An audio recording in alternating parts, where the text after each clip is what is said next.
দেখার বিষয় তো হলো আমি কিংবা আমার সন্তান, আমার বংশধর আগামী দিনে ইমানের পক্ষে থাকবে না কুফরের পক্ষে, ইসলামের পক্ষে না বেঈমানের পক্ষে, মাহদির পক্ষে না দাজ্জালের পক্ষে। এর জন্য যদি যথাযথ প্রস্তুতি, আমি যদি আমার স্ত্রী সন্তান, ওই দেখেন ওই অপদার্থ দেখেন, ওই আবার ব্যাটকায় মাতালের মতো, মানে এই যে মোবাইল টিপতেছে, একেবারে বাস্তবতা এটা, এদের ব্রেনে কোনো কাজ করে না, এটা জানেন না ভাই। ও একজন না, ওরা এই প্রজন্মটাই প্রতিবন্ধী হয়ে যাচ্ছে, এই মোবাইল প্রজন্ম প্রতিবন্ধী হচ্ছে, অর্থাৎ এদের ব্রেন টোটাল কিছু কাজ করে না। এখানে যদি আব্দুল কাদের জিলানিও এসে বসে, ও ওর কাজ করবে, কোনো ভদ্রতা, কোনো আখলাক, যে কে বাবা, কে বয়স্ক, কে আলেম, এটা মসজিদ, তারপরে এখানে দিনই কথাবার্তা হইতেছে, কিছুর কোনো, ওর মনে যেটা করে, এটা প্রতিবন্ধী, এটা প্রতিবন্ধী হওয়ার চিহ্ন। টোটাল ব্রেন বিশ্বাস, গুনাহ মানুষে আকল নষ্ট করে, দিমাগ নষ্ট করে, স্বাস্থ্য নষ্ট করে, খাবারের চাহিদা নষ্ট করে, ইবাদতের আগ্রহ নষ্ট করে, জ্ঞান বুদ্ধি লোপ পায়, চেহারা কালো হয়ে যায়, অন্তর অন্ধকার হয়ে যায়, সত্য মিথ্যা, সুস্থ অসুস্থতা, বিবেক বুদ্ধি পার্থক্য করার অনুভূতি থাকে না। এগুলো কিতাবের কথা। যার কারণে ও রাস্তার পাশে পেশাব করে, অথচ এখান দিয়ে শত শত অটো যায়, সিএনজি যায়, মানুষ যাইতেছে, কিন্তু ও মনে করছে না আমার পরিচয় এদের সাথে না, আমার পরিচয় এখানে যেহেতু আরেকটা কুত্তা পেশাব করে, অতএব আমি আরেক জানোয়ার, আমিও পেশাব করি। বুঝেন না হিসাব? আমি মানুষের সম্প্রদায়ভুক্ত নই, আমি জন্তু জানোয়ারের সম্প্রদায়ভুক্ত। ওই পশু যেমন পেশাব করে কোনো রকম ঢিলা কুলুক, পানির কোনো প্রয়োজন নাই, এই পশুও পেশাব করে সেন্ট টান দিয়া হাঁটতেছে। বাহ, হাতের আঙ্গুলের মধ্যে কি পেশাব লাগলো না কি লাগলো, এত কিছুর দরকার? আমি তো ইনসানের কাতারে না, আমি তো, আমার তো কোনো নামাজ নাই, আমার তো কোনো সেজদা নাই, আমার তো কোনো সৃষ্টিকর্তা নাই, আমার কোনো ওযুর দরকার নাই, আমার আল্লাহ নাই, খোদা নাই, আমার নামাজ নাই, সেজদা নাই, কাজে আমার হাতে মুত লাগলেই কি নাকে মুত লাগলেই, আমার তো পাক নাফাকের কোনো দরকার না। পাক নাফাকের পেরেশানি তো আমাদের, আমরা নামাজ পড়ি, আমারও না টেনশন, লুঙ্গি ঠিক মতো গুছিয়ে রাখতে হইব, ডিলা কুলুক নিতে হইব, আমারও না টেনশন। নামাজির না এটা টেনশন, বেনামাজির টেনশন কি? বেনামাজির টেনশন কি বলেন? নিজের দোকান, নিজের দোকানের পিছি দিয়া কোনা দিয়া মুইটা, আবার উঠটাই এলাম, আই আবার চা বানাইতেছে। বাহ, কি আপনি যে পেশাব করলেন, পানিও তো নিলেন না, কিছুই করলেন না, তো এই হাতের মধ্যে যদি পেশাব লাগিয়া থাকে, এটা যদি সার মধ্যে লাগে, তো বাকি মানুষগুলো কি খাইলো না পাক? আস্তাগফিরুল্লাহ। অথচ প্রত্যেক মহল্লাবাসী তো ওই মহল্লার দোকানগুলোতেই বসে, ওরাও তো বলা উচিত বাবা পাক না ফাঁকের খেয়াল রাখো, এতটুকু তো বলা উচিত। কোনো আওয়াজ নাই, গিয়েই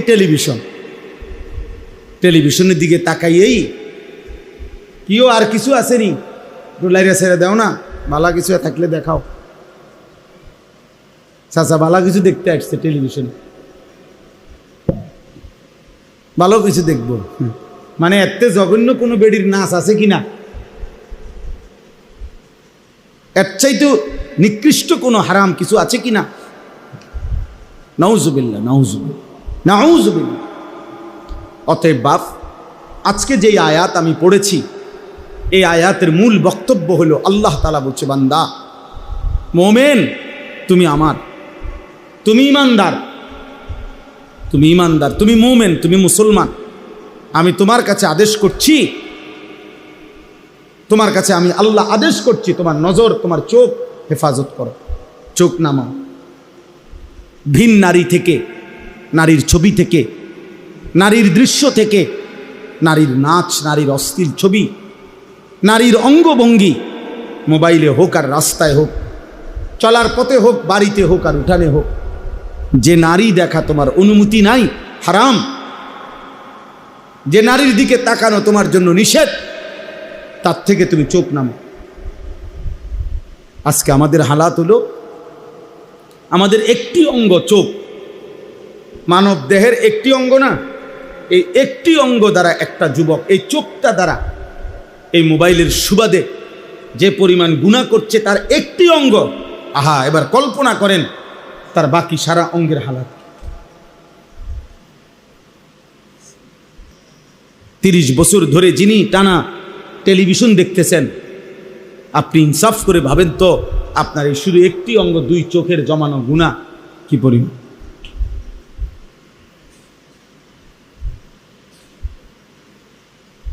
ছয় মাস ধরে, 6 বছর ধরে যে ছেলেটা প্রতিদিন রাতভর নারীর ছবি, অশ্লীল দৃশ্য, উলঙ্গ নাচ গান, অসভ্যতা দেখছে, তার মা কোথায়, তার বাবা কোথায়, তার পরিবার কোথায়, তারে ফিরাবে কে, তারে বাঁচাবে কে, তারে জাহান্নাম থেকে ফিরাবে কে? বলে বাবা হয়তো বাজারে তার ঘাম বাইয়া বাইয়া পড়তেছে, একটা একটা টাকা, কতবার এরকম গামছা দিয়া হয়তো বাফে, কতবার ঘাম মুচ্ছা এরপরে টাকাগুলো গুনছে। আমি সেদিন দেখছি ভাই, সিমেন্ট নামাইতেছে বস্তা, একটা লোক ট্রাকে, আমি তাকায় রয়েছি তার দিকে। বিশ্বাস করেন আব্দুল কাদের ভাই, তার সারাটা শরীর ঘামে ভিজা, মনে যেন সে পানির মধ্যে একের সোজা এরকম ভিজে গেছে, চেহারাটা ঘামে। একটা একটা বস্তা সিমেন্ট এই ট্রাকটার থেকে নামাইয়া যে গোডাউনে রাখতেছে, কি পরিমাণ ঘাম ঝরতেছে লোকটা। তাইলে একটা বস্তা নামাইয়া গোডাউনে রাখলে হয়তো সর্বোচ্চ 10 টাকা ধরে নিলাম, এর বেশি না।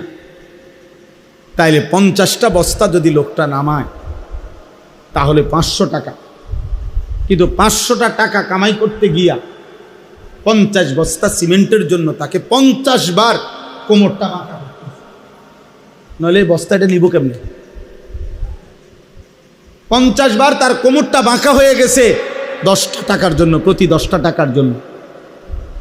এই ঘামে ভেজা 500টা টাকা নিয়ে যখন সে ঘরে আইসা দিল, এমন রক্ত ভেজা ঘামে ভেজা টাকা দিয়া জমানো তার বাবার সেই টাকা, সন্তান নামের ওই জানোয়ার ওই টাকা দিয়া সারা রাত মোবাইলে উলঙ্গ ছবি দেখে।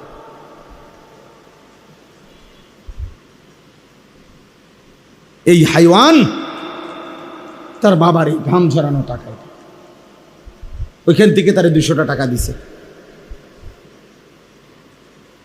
ওইখান থেকে তারে 300টা টাকা দিছে। আর ও সারা রাত অশ্লীল ছবি দেখে দেখে বাবার এই ঘামে ঝরা টাকা শেষ করে। স্বামীর জমানো টাকা, কষ্টের টাকা, স্ত্রী রূপ যৌবন দেখায় বাজারে বাজারে, বাজারে বাজারে। এজন্য আল্লাহ তাআলা বলছেন, আমি যে আয়াত পড়ছি 18 নম্বর পারা 24 নম্বর সূরা, সূরায়ে নূর, এই সূরার 30 নম্বর আয়াত। আল্লাহ বলেন, কুল, হে নবী আপনি বলেন, লিল মুমিনিন, আমার মোমেন পুরুষ বান্দাদেরকে বলেন, ওরা ইমানদার, ওদেরকে বলেন, ওরা বুঝবে, ওরা আমার ইমানদার বান্দা। আল্লাহ যেন বলছে, বন্ধু আমি বলতেছি আপনার কাছে, আপনি বলেন আপনার ইমানদার উম্মতের কাছে। তো তাহলে কি হবে? তাহলে আপনার ইমানদার উম্মত বুঝবে যে আল্লাহ এবং তার রসুল দুইজন মিলেই আমারে বলছে,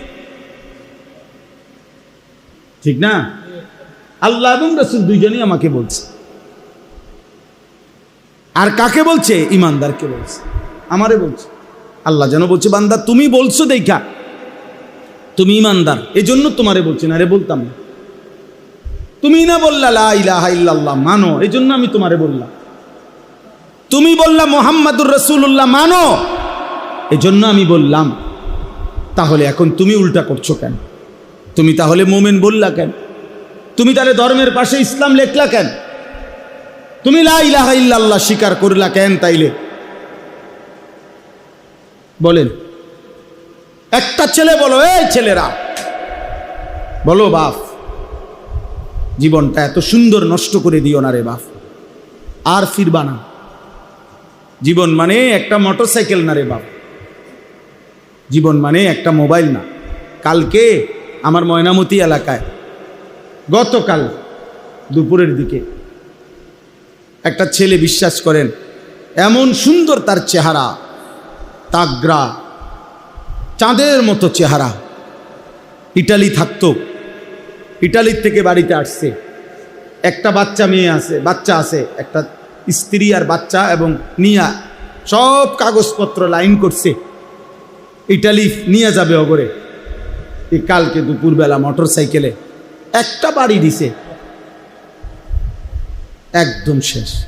মাথাটা আর কাউরে চেহারাটা এভাবে কাপড় দিয়া ঢাইকা রাখছে যে চেহারাটা আর কাউরে দেখতে দেয় না। বলতেছে যে চেহারা মানে খুলতে না, চেহারা দেখলে যে কেউ ভয় পাবে, এভাবে থেতলায় বলছে। এমন সুন্দর যুবক, এমন তাগড়া জওয়ান। আল্লাহ সুস্থ রাখলে বাপ সুস্থ থাকা, আল্লাহ নিরাপত্তা দিলে নিরাপদ থাকা, আল্লাহ ভালো রাখলে ভালো থাকা, আল্লাহ হায়াত দিলে ভালো থাকা।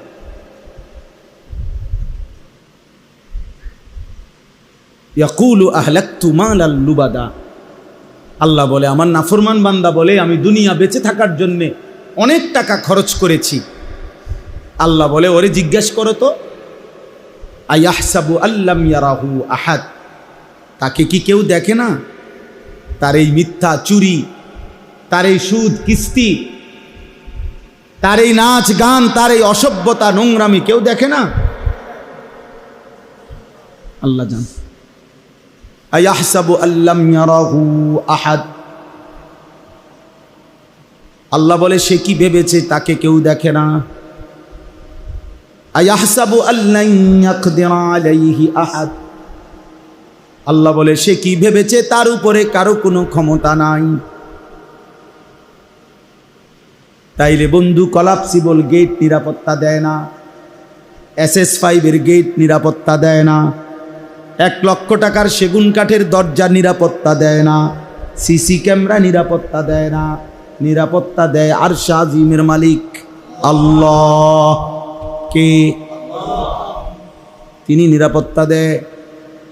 ওই যে স্কুলের মাইলস্টোন, স্কুলের বাচ্চারা যেদিন ছোট্ট ছোট্ট অবুজ বাচ্চাগুলো মারা গেল, জ্বলে গেল, সেদিন ওই স্কুলে সিসি ক্যামেরা ছিল না? তোরা মরল কেন? সেদিন ওই স্কুলে দারোয়ান ছিল না? তোরা মরল কেন? সেদিন ওই স্কুলের মধ্যে টিচাররা ছিল না? তো ওরা মরল কেন?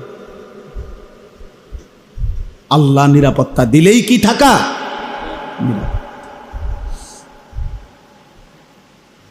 বাস্তবতা এটা। একটা ছেলে হলেও বুঝছো বাপ, কেন নষ্ট করছো জীবন? 1 ওয়াক্ত নামাজ পড়তে মন চায় না, এটা মুসলমানের বাচ্চা, এটা মানুষের বাচ্চা।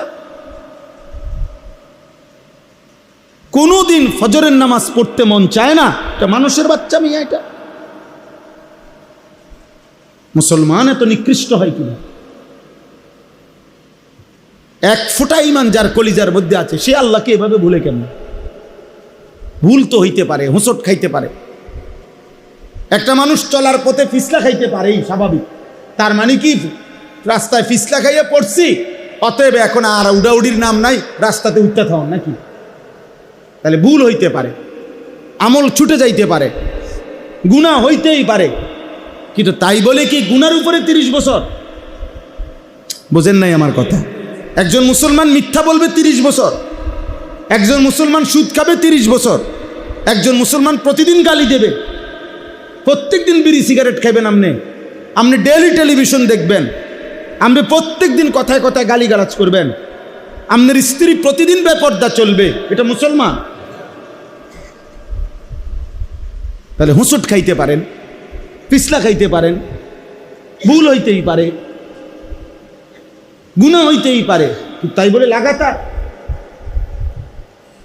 আল্লাহ আমাদেরকে হেফাজত করেন। এজন্য আল্লাহ তাআলা বলেন, কুল্লিল মুমিনিনা ইয়াগুদ্দু মিন আবসারিহিম। বন্ধু, আপনি সমস্ত মুমিন পুরুষদেরকে বলুন, ইয়াগুদ্দু মিন আবসারিহিম, তারা যেন তাদের চোখ নামিয়ে রাখে ভিন নারী থেকে, হারাম দৃশ্য থেকে, যা দেখার অনুমতি নাই। কারো সতর দেখার অনুমতি নাই, কারো পুরুষেরও সতর দেখার কি নাই, তো তার থেকে যেন চোখ নামিয়ে, নারীর থেকে যেন চোখ নামিয়ে রাখে।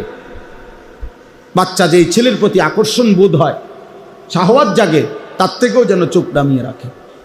ওয়াহফাজু ফুরুজাহুম, আল্লাহ তাআলা বলেন, এবং তাদেরকে বলেন তারা যেন তাদের লজ্জাস্থানের হেফাজত করে।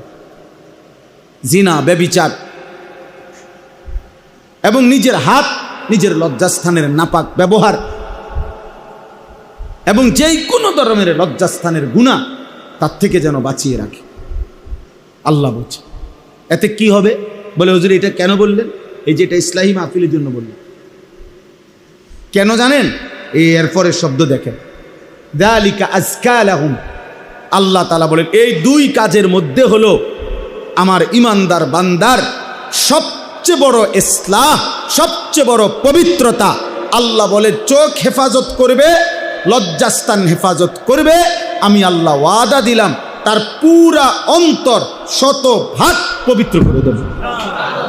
যালিকা আজকা, আজকা ইসমে তাফসীর, 100% পবিত্র। চোখ নামাও, দিল সাফ, লজ্জাস্থান হেফাজত করো, দিল সাফ।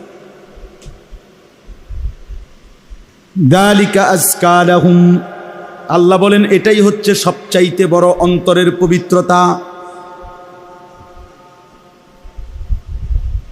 হ্যাঁ, অনেক ভদ্রলোক আছে না, বাটপার কয় যে অসুবিধা নাই, একসাথে চলে ফিরে, ভিতর ভালো থাকলে সারব, ভিতর ভালো। আল্লাহ বলছে চোখ হেফাজত করলে আমি আল্লাহ ভিতর ভালো করে দেব। আল্লাহ বলছে লজ্জাস্থান হেফাজত করলে আমি ভিতর ভালো করে দেব। উনি বলছে আমি দেখতে থাকি নারী, আমি মেয়ে দেখতে থাকি, মহিলার লগে একসাথে চলাফেরা করি, একত্রে চাকরি বাকরি করি, আমার ভিতর পরিষ্কার, ভিতর পরিষ্কার, ঝামেলা নাই।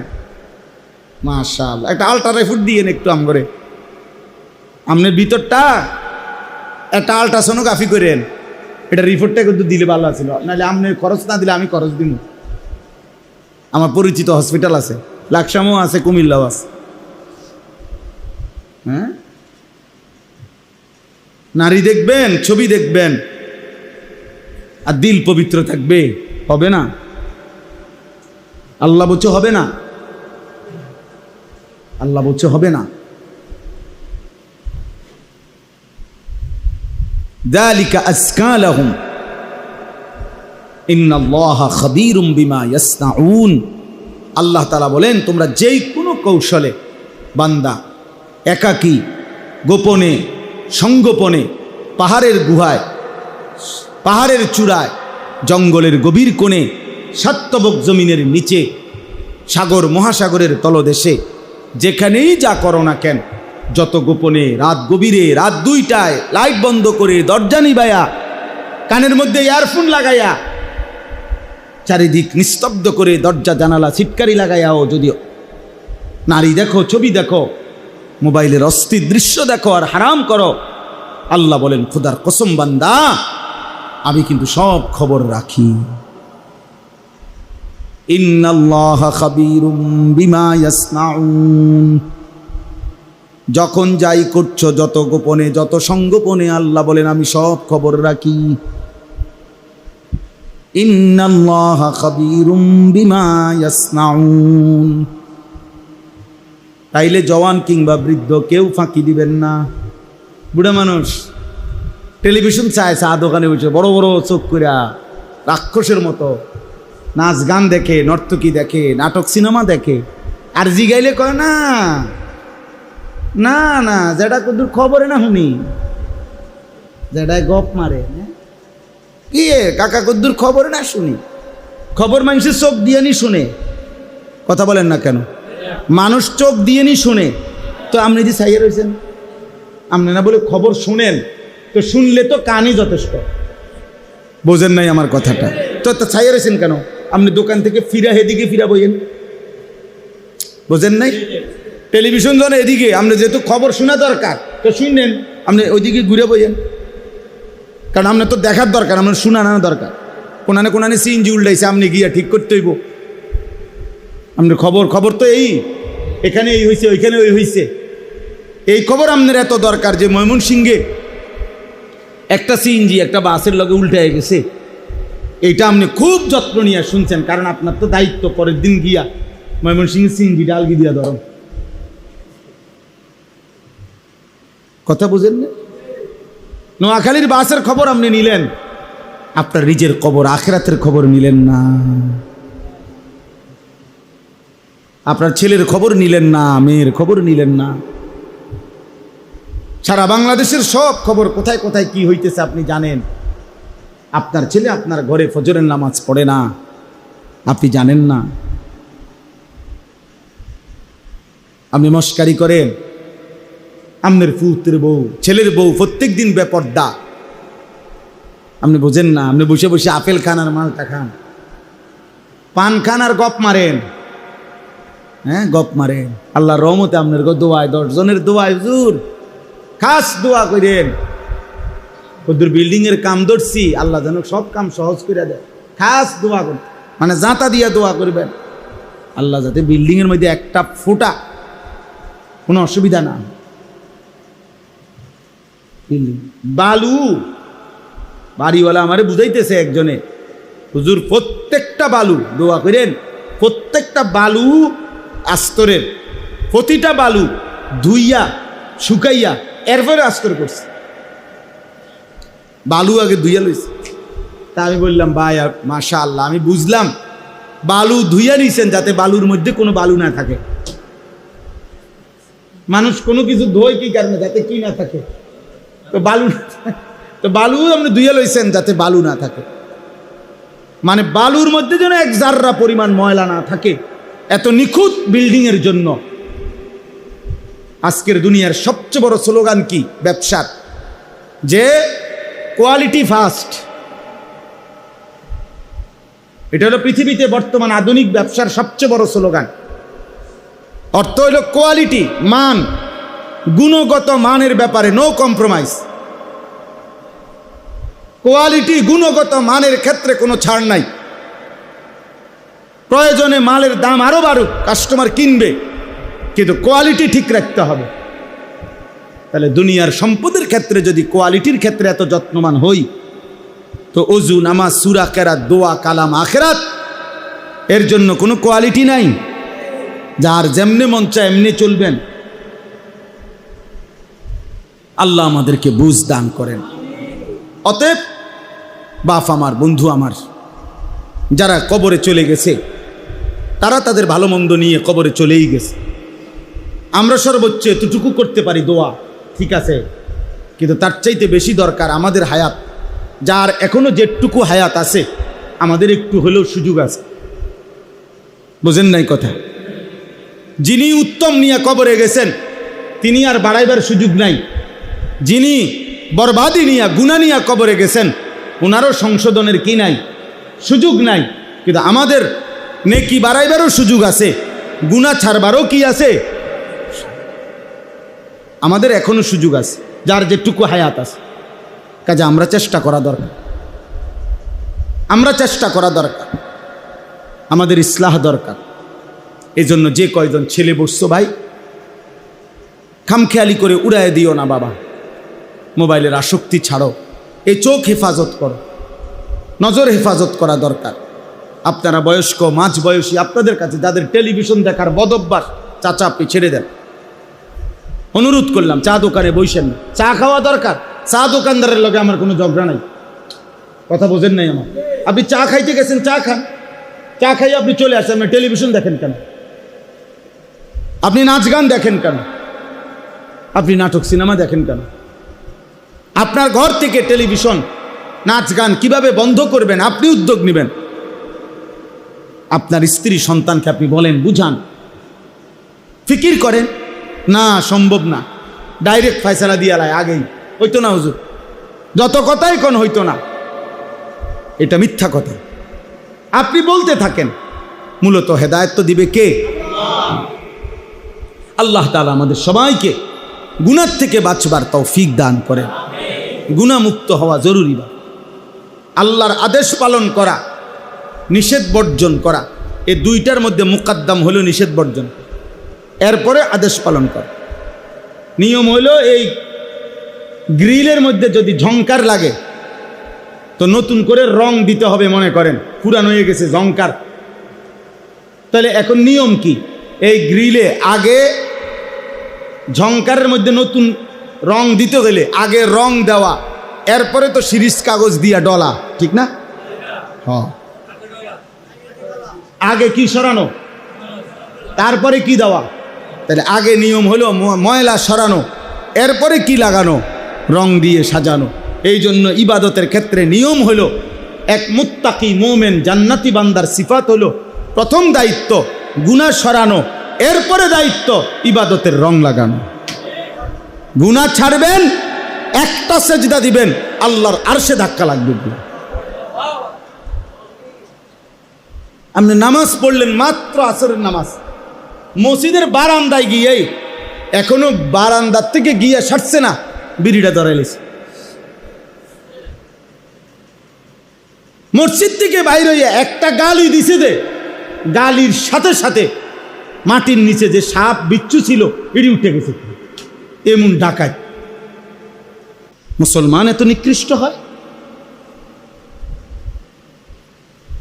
আপনি মাত্র আসরের নামাজ পড়লেন, গিয়ে টেলিভিশনটার সামনে বসে গেলেন, কি নামাজ পড়লেন? আল্লাহ আমাদেরকে হেফাজত করেন। অতএব গুনাহ থেকে বাঁচতে হবে। কি থেকে বাঁচতে হবে বলেন? জীবনটা আমাদের নবী সাল্লাল্লাহু আলাইহি সাল্লামের সুন্নাতের উপরে উঠাইতে হবে। নবীজি সাল্লাল্লাহু আলাইহি ওয়াসাল্লামের ভালোবাসা নবীজির সুন্নাতের মধ্যে, নবীজির অনুসরণের মধ্যে একটা একটা সুন্নাত, একটা একটা তরিকা নবীজির আমাদের জীবনে বাধ্যতামূলক আমরা সাজাইতে হবে। চুল, চেহারা, আচরণ, উচ্চারণ, লেবাস, পোশাক, ঘর, সংসার, রাত দিন, সকাল দুপুর, হাসি কান্না, আনন্দ বেদনা, আহার নিদ্রা, পেশাব পায়খানা, রাত্র দিন, ঘর সংসার, বাজার ব্যবসা, সব কিছুতে একটা সুই সুতার জন্য আল্লাহ নবীর সুন্নাত আমাদের জরুরি। একটা নিঃশ্বাসে নিঃশ্বাসে নবীজির সুন্নাতের অনুসরণ আমাদের জন্য জরুরি, যদি আখিরাতের মুক্তি মিলতে হয়। এটা খামখেয়ালি করলে হবে না। আমরা এটা নিয়েই আসলে এই ওলামায়ে কেরাম বা কারো কারো মধ্যে কিছুটা দ্বন্দ্বের একটা মূল কারণ এটা।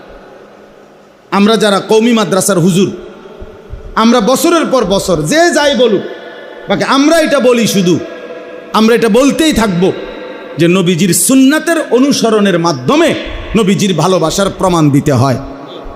এটাই আমাদের কথা। এবার গালি দোক আর যেটাই কোক, আমাদেরকে নবীর দুশ্মন বলুক আর যাই বলুক, এটা কিছু যায় আসে না। কিন্তু মূল বিষয় হলো আমরা বিশ্বাস করি সুন্নাত বিনে, অনুসরণবিহীন ভালোবাসা হয় না। ভালোবাসা হয় না। ভালোবাসলে অনুসরণ করতে হয়, অনুসরণ করলে ভালোবাসা প্রমাণিত হয়। অতএব আপনাদের কাছে অনুরোধ, রাসূলুল্লাহ সাল্লাল্লাহু আলাইহি ওয়াসাল্লামের একটা একটা সুন্নাত শিখবেন। আমি এই শিখার জানার জন্য একটা কিতাব বিক্রি করি, যার সুযোগ হয় এটা কিনবেন। গাড়িতে আছে, সাদা গাড়িতে, অনেক সুন্দর বাংলা ভাষায়, প্রায় 650 পৃষ্ঠার উপরে আমাদের ঢাকা গাজীপুরের একজন বড় বুজুর্গ আলেম, অনেক বড় আল্লাহওয়ালা, কাপাসিয়ার হজরত অধ্যক্ষ মিজানুর রহমান চৌধুরী হজরত এই কিতাবটা লিখছেন। রসুলুল্লাহ সাল্লাল্লাহু আলাইহি সাল্লামের জীবনের এমন কোনো সুন্নাত, একেবারে ছোট্ট একটা সুই সুতা, ওটা বাদ দেন নাই এখানে, এবং দলিল সহ প্রমাণ সহ নির্ভরযোগ্য নবীজির সুন্নাতের উপর একটা কিতাব, তালিমুস সুন্নাহ। পুরা জিন্দেগি আগে মুসলমানের ঘরে ঘরে আপনার বেহেশতি জেউর, মুকসুদুল মুমিনিন ঘরে ঘরে থাকতো, কুদুর কুদুর পড়তো, মা চাষিরা, বোনেরা, দাদারা, দাদিরা, নানারা, এরকম একটা বই ঘরে রাখার মতো যে যেই কোনো পৃষ্ঠা উল্টাবেন নবীজির সুন্নাত পাবেন আপনার জীবনের, আপনার ঘরওয়ালাদের জীবনের। 400 টাকা মূল্য, আমরা ইচ্ছা করে এটা বিক্রি করি, যে যার মন চায় সুযোগ থাকলে কিনবেন। আল্লাহ তাআলা আপনাদেরকে তৌফিক দান করেন, আল্লাহ আমাদেরকে কবুল করে নেন, আল্লাহ তাআলা আপনাদেরকে কবুল করেন। আর একটা মিনিট, আর একটা কথা হলো, এই মসজিদ, এই মজলিস বারবার আলহামদুলিল্লাহ আমরা আসি, আমি আপনাদেরই সন্তান, আপনাদেরই এলাকার ছেলে আমরা। আমার জীবনের একটা বড় ফিকির, আমার জিন্দিগির একটা আশা তামান্না যে আমি এমন একটা বড় প্রতিষ্ঠান করতে চাচ্ছি যেখানে একদিকে ছোট বাচ্চারা ধারাবাহিক মাদ্রাসায় পড়বে, আরেক দিকে মুসলমানের সর্বস্তরের স্কুল, কলেজ, ইউনিভার্সিটি, দিন মজুর, ঠেলাওয়ালা, কুলিওয়ালা, অশিক্ষিত, মূর্খ, সাধারণ মানুষ, বুড়া, জোয়ান, সব শ্রেণীর মুসলমান সারা বছর যে যতক্ষণ সময় নিয়ে আসুক, 3 ঘন্টা হোক আর 30 ঘন্টা হোক, 1 দিন হোক আর 30 দিন হোক, 1 মাস হোক আর 1 বছর হোক, যে যেটুকু সময় নিয়ে আসবে দিন শিখবে, অজু, নামাজ, সূরা, কেরাত, দোয়া, কালাম শিখবে, যার সময় যতক্ষণ দিন শিখবে ততক্ষণ। এই আশা নিয়ে এরকম একটা প্রতিষ্ঠান আলাদা বড়সড় করতে চাচ্ছি। আমার কুমিল্লা ক্যান্টনমেন্ট, আমি একটা বড় জায়গা কিনছি, প্রায় 94.5 শতক জায়গা, 1 একরের মতো। এই প্রায় 2.5 কোটি টাকা দামের এই জায়গাটা আলহামদুলিল্লাহ আল্লাহর উপরে ভরসা করে কিনছি এই উদ্দেশ্যে যে মুসলমানের বহুমুখী আমাদের কিশোর যুবক, আমরা আলহামদুলিল্লাহ গত মাসে প্রায় 350 স্কুল কলেজের যুবককে, 30 বছরের নিচে 15 থেকে 350 ছেলেকে আমার মাদ্রাসায় 3 দিন রাইখা অজু, নামাজ, সূরা, কেরাত শিখাইছি। আবার নভেম্বর মাসের 6, 7, 8 আবার হবে 3 দিনের কোর্স। অনলাইনে বলার চেষ্টা করি, সামনাসামনি ভিন্ন ভিন্ন আঙ্গিকে। উদ্দেশ্য হলো মুসলমানের সব শ্রেণী দিন শিখুক, 4টা সূরাই ঠিক হোক, তার রুকু, সেজদা, অজু, গোসল ঠিক হোক। এই আশায় এই জায়গাটা বড় সড়ো কিনছি। আমাদের ওই জায়গাটার মধ্যে একটা নামাজের মুসল্লা পরিমাণ জায়গার দাম 8 স্কোয়ার ফিট, 4200 টাকা। আমরা একটা কাগজ আপনার কাছে দিচ্ছি, আপনাদের হাতে। আমার একটা অনুরোধ রইল, যদি কারো ভাল লাগে, মহব্বত হয়, আমার মাদ্রাসার এই বড় প্রকল্প, এত বড় জায়গা, মাদ্রাসা, মসজিদ, এই জায়গাটার মধ্যে আপনি যদি এক নামাজের মুসল্লা পরিমাণ টাকা দেন, 4200 টাকা আবদার রাখলাম। শুধু যার ভাল লাগে, যদি পারেন নগদ হইলে নগদ দিয়েন, না হয়তো বিকাশ নাম্বার ওই কাগজের মধ্যে আছে, ওই কাগজটার মধ্যে টাকাটা পাঠাইতে পারবেন। আমরা উনারে আজীবন উন্নয়ন সদস্য আমাদের মাদ্রাসার বানাবো, যে এই টাকাটা দেবে। প্রতিটা দোয়ার মধ্যে আপনার নাম ইনশাআল্লাহ, আপনার অংশগ্রহণ থাকবে। আর সবচেয়ে বড় কথা হলো 4200 টাকা হয়তো দিয়া আমনের এক সময় মনেও থাকতো না, আপনার হয়তো এতটা ক্ষতিও হইতো না, কিন্তু একটা মসজিদ, মাদ্রাসা কমপ্লেক্স হয়ে গেলে যতদিন ওটা চলবে ইনশাআল্লাহ সদকায়ে জারিয়ার সওয়াব আপনি পাইতে থাকবেন। এই জন্য আপনাদের কাছে বললাম, যার মহব্বত হয়, ভালো লাগে, দিল লাগে, পারলে আপনি দিয়েন, নাইলে কেউরে বইলেন, না দিলে কোনো অসুবিধা নাই, দোয়া করে আল্লাহ যেন আমাদের এই স্বপ্নটা বড় বাস্তবায়ন করার তৌফিক দান করে। যেমনে পারেন আমি অনুরোধ করলাম, কোনো এক আল্লাহর বান্দা, অনেকের প্রবাসী ছেলে আছে, বাবা আছে, ভাই আছে, আপনি যদি 4200 টাকা অংশগ্রহণ করেন, পৃথিবী আপনার নাম না নিলেও আরশের গায়ে যে নাম উঠে, আল্লাহ তাআলা নেকি দিতে, আল্লাহ তো কখনো ভুলবে না। ভুলবে কখনো মনে করেন? আল্লাহ তাআলা আমাদেরকে তৌফিক দান করেন, নিজেদের স্ত্রী, ছেলে মেয়ের ঈমান আমলের দিকে আরেকটু নজর দেন। শুধু ভাত মাছ, শুধু বিল্ডিং, শুধু বিদেশ, শুধু জায়গা জমি এতটুকুর হিসাব মিলাইয়া কবরে যাইয়েন না। স্ত্রী সন্তানের নামাজ, ইবাদত, হালাল হারাম এই হিসাব কইরা কবরে যাই। আল্লাহ তাআলা আমাদেরকে তৌফিক দান করেন, কবুল করেন। আজকের এই সুন্দর আয়োজনের মধ্যে রব্বুল আলামিন বরকত দান করেন। আল্লাহ তাআলা আমাদের প্রত্যেককে ঈমান আমলের দৌলত দান করেন।